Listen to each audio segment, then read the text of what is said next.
दोस्तों, ऐसा हो ही नहीं सकता कि आप प्रेमानंद महाराज जी को ना जानते हो। आपने कभी ना कभी ज़रूर उनको सुना होगा, यूट्यूब पे, फेसबुक पे, व्हाट्सएप पे किसी ने शेयर किया होगा। क्योंकि वो ऐसे महाराज हैं, ऐसे गुरु हैं जो आज हर वर्ग में प्रसिद्ध हैं और हर कोई उनकी बात सुन रहा है।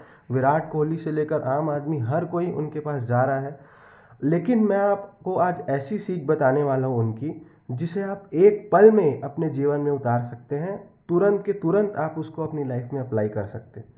दोस्तों, बात यह है कि आपने, अगर प्रेमानंद जी महाराज के बारे में आप जानते हैं, तो आप ये भी जानते होंगे कि उनकी दोनों किडनी में फेलियर है और उनकी दोनों किडनी काम नहीं करती, जिसके वजह से उन्हें हर हफ्ते रेगुलरली डायलिसिस के लिए जाना पड़ता है।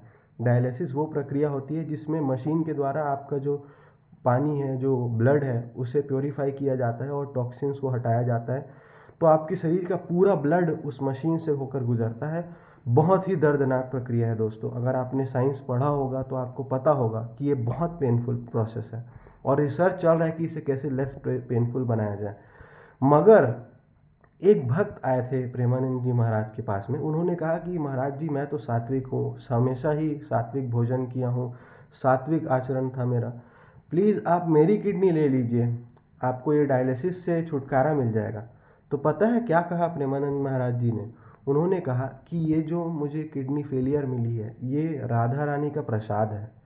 मैं इसे उसी तरह ग्रहण करना चाहता हूँ, बिल्कुल सहजता के साथ। ये मेरे ही एक अंग है, मेरे हिस्सा है ये, और इसको मैं हटाना नहीं चाहता।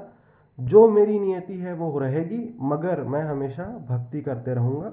और ऐसा कह कहकर उन्होंने सालों तक, जो डॉक्टरों ने कहा था कि उनकी ज़िंदगी नहीं है, आप आज देख रहे हैं कि कैसे वो जी रहे हैं। और उनका चेहरा आपको अभी अगर आप इमेजिन कर पा रहे होंगे, तो आप सोचिए कि जो इंसान इतने दर्द से गुजरता है, उसमें ऐसी भावना, उसके चेहरे में ऐसी तेज और उनकी बातें ऐसी, बाप रे, ये कोई दिव्य चमत्कार से कम मुझे तो नहीं लगता। लेकिन इसके पीछे हमें ये सीखना चाहिए दोस्तों कि चाहे लाइफ में कुछ भी हो, हमें कंप्लेन नहीं करना चाहिए। हम अक्सर अपनी लाइफ में छोटी बड़ी चीज़ों को लेकर कंप्लेन करते हैं।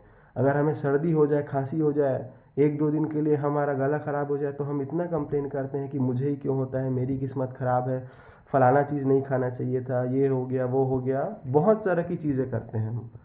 लेकिन आप सोच कर देखिए, जिस इंसान को इतनी बड़ी तकलीफ़ हो, वो कभी कंप्लेन नहीं कर रहा है। तो इसका मतलब यही है कि हमें भी कंप्लेन नहीं करना चाहिए। हमें स्वीकार करना चाहिए हमारी जो स्थिति है, और उसको स्वीकार करने के बाद जो हमारे क्षमता में है, हमें वो काम करना चाहिए। इसके बाद दोस्तों, मैंने खुद भी ये चीज़ किया है काफ़ी वक्त से, क्योंकि मैं भी एक वक्त था, पिछले साल की बात है, पिछले साल के भी पिछले साल की बात है, मुझे काफ़ी टाइम तक मेडिकल रीजंस की वजह से हॉस्पिटलाइज रहना पड़ा। बहुत तकलीफ़ मेरे शरीर को मिली। उस वक्त मैंने इमेजिन किया कि भाई, वाकई में अगर हम बाहर हैं, हॉस्पिटल में एडमिट नहीं हैं, भले ही हमारी लाइफ कैसे भी चल रही हो, हम बहुत खुशकिस्मत हैं। मैंने उस वक्त अपना एक पूरा सेमेस्टर का एग्ज़ाम मिस कर दिया था हॉस्पिटल में रहने की वजह से। उसके बाद से मैंने शुक्रिया कहना चाहूँगा भगवान को कि मैं, इन जनरल मेरा एटीट्यूड जो है वो कंप्लेनिंग का नहीं रहा उसके बाद से। तो आप इसको एक सेकंड में, बस जब भी आपको ये ख्याल आए कि ये चीज़ गलत है, ये क्यों हो रहा है मेरे साथ में, ये नहीं होना चाहिए था, प्लीज़ आप उस वक्त ये ख्याल, ये चीज़ बोलने के बजाय अपने दिमाग से ये कहना कि कोई बात नहीं, लाइफ है, होता रहता है, कोई बात नहीं, हम जो कर सकते थे वो तो करेंगे ही। बस यही है दोस्तों, आज ही ये अपनाएं।